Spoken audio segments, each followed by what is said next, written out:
This book is super simple to follow. It is basically 4 simple steps that you need to do. Step number 1, there are certain questionnaires that you need to complete. There are 6 total questionnaires. The first questionnaire is...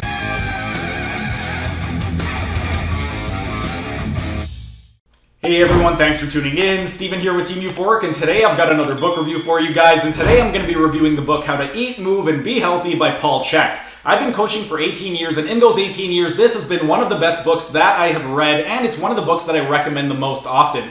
Now, for those of you that have been following me for a while, you know that back in 2010, I was diagnosed with ulcerative colitis, and this is one of the 7 books that absolutely changed my life, and it was one of the books that allowed me to heal myself naturally. If you are somebody who is looking to optimize your health, or if you are a coach who works with clients or patients that are looking to optimize their health, then this book is going to be absolutely terrific, and I would highly encourage you to get it, and also recommend it to your clients and patients. And then, if you are somebody who already has really good health, and you're looking more to improve your body composition, so you want to optimize your aesthetics, then this book really wouldn't be that applicable to you because there are no meal plans in it, there are no program templates. This really is for people looking to optimize their health. And now I want to get into the pros and cons of the book, but first, real quick, like the video and comment down in the comment section, as it would really help me out and help it with the algorithm. And if you're either new to the channel or haven't subscribed yet, be sure to subscribe to the channel and hit the notification bell so you don't miss out on any of the content. And now I'm going to get into the pros and cons. The number 1 pro is that this book is super simple to follow. It is basically 4 simple steps that you need to do.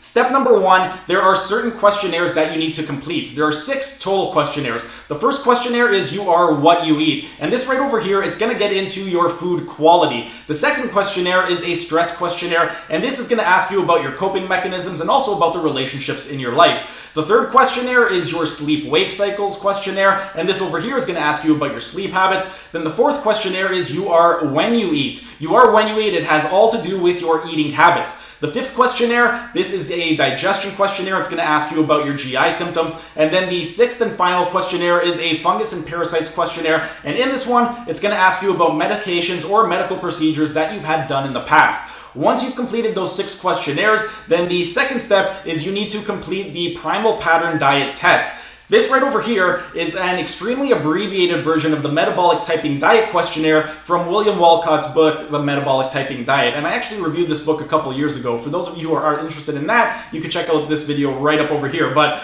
the way that it works, there are 14 questions, so extremely abbreviated. I believe the William Walcott questionnaire is about 58 to 63 questions, something like that. And once you complete it, you're going to be lumped into one of 3 categories. You are either going to be a polar type, a variable type, or an equatorial type. A polar type is somebody who is going to do a lot better on things like higher protein and higher fat. An equatorial type is somebody who is going to do a lot better on things like higher carbohydrates and a moderate amount of protein and fat. And then somebody who is a variable type is somebody who is going to do well on a mix of everything. Now, the reason these types exist, a polar type is somebody whose ancestors have lived closer to the poles. So if you lived closer to the poles, typically you would not have had access to fresh fruits and vegetables, so you would have relied heavily on things like protein and fat. So that is why polar types tend to do well on things like more protein and more fat. Then equatorial types are people whose ancestors would have been born near the equator. At the equator, you're going to have a lot more access to fresh fruits and vegetables, so their bodies would have adapted to eating those types of foods. So for people who are equatorial types,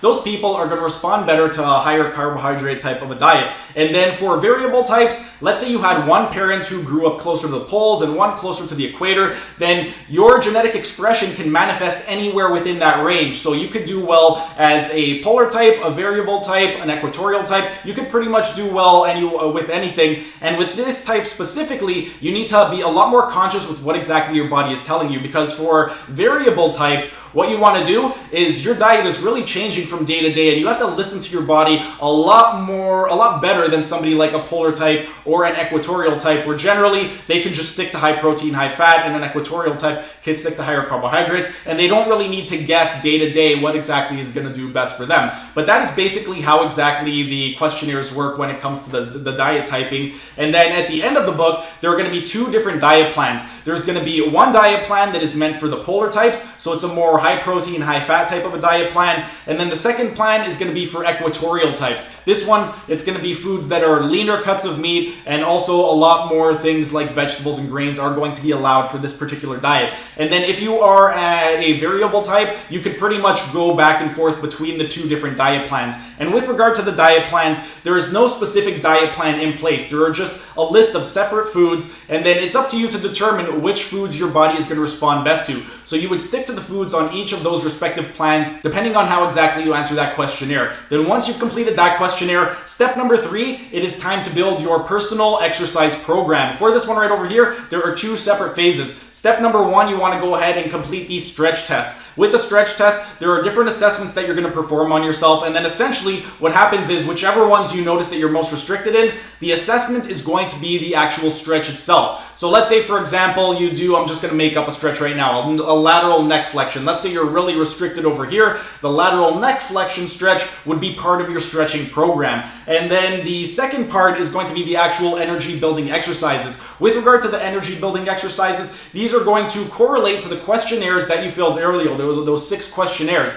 The way that Paul Chek breaks it down is each of the questionnaires, they are going to relate to a different zone in the body. And Paul Chek, he demonstrates 6 different zones. So depending on which area of the questionnaires you did the most poorly on, there's going to be a specific zone of exercises that would correlate to those specific areas where you did poorly. And that is basically how exactly you customize your stretching program and your exercise program. Then once you've done that, step 4, it comes time to fine-tuning your nutrition and your lifestyle. This over here, once you've actually completed the questionnaires, everything is going to be graded in either a red, yellow, or green section. Red means it's high priority, yellow means it's moderate priority, and green means you're good to go. You don't really have to worry about that. And with regard to the questionnaires themselves, they are going to go from left to right, and from left to right, it's going to be in the order that I just illustrated earlier. It's going to be you are what you eat on the left. Then next to that, you have your stress. Next to that, you have the sleep-wake cycles. Next to that, you are when you eat. Next to that is digestion. And then to the farthest right column, you are going to have the fungus and parasites.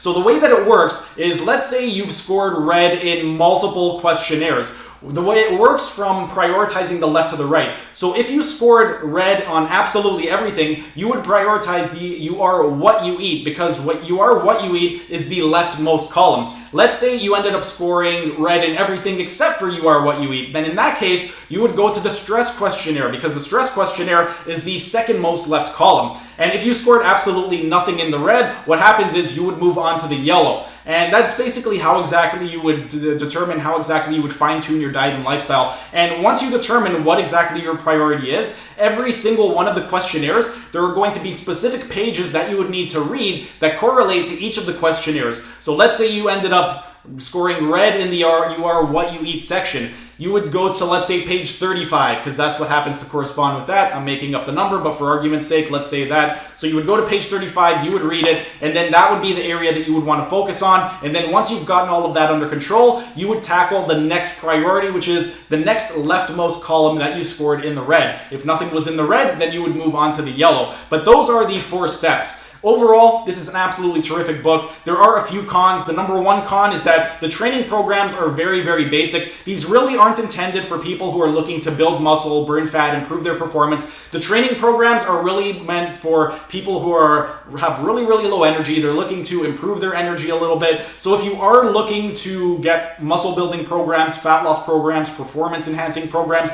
this book is definitely not going to be for you. And then one of the other cons is, if you are somebody who is looking for a very specific meal plan, then this book is not going to be for you. As I stated, the meal plans in this book, they really aren't plans. It's just a general list of foods. So right over here, this is the meal plan 1 and meal plan 2. So you can see it doesn't tell you eat this for breakfast, eat this for lunch, this for dinner. It just gives you a whole bunch of different foods, and then you're basically picking how much of it you want to eat, what exactly you want to eat. So there aren't any specific meal plans. So if you are looking for a specific meal plan, then definitely this book is not going to be worth it for you. But overall, this is one of my favorite books. It's one of the books that it's one of my go-to recommendations. Pretty much anybody who comes to me that is coming to me for health optimization, this is the first book that I'll recommend to them. And then next week, I'm going to be reviewing one of the 18 best courses that I've taken over the course of the last year, and it's going to correspond to this book right over here. It is going to be the Holistic Lifestyle Coach course from the Chek Institute that was created by Paul Chek, and I'm going to go ahead and do that next Thursday, 2:00 p.m. So for those of you interested in learning what kind of courses you should take, or just for general interest, stay tuned next Thursday, 2:00 p.m. But that's pretty much it for today's video.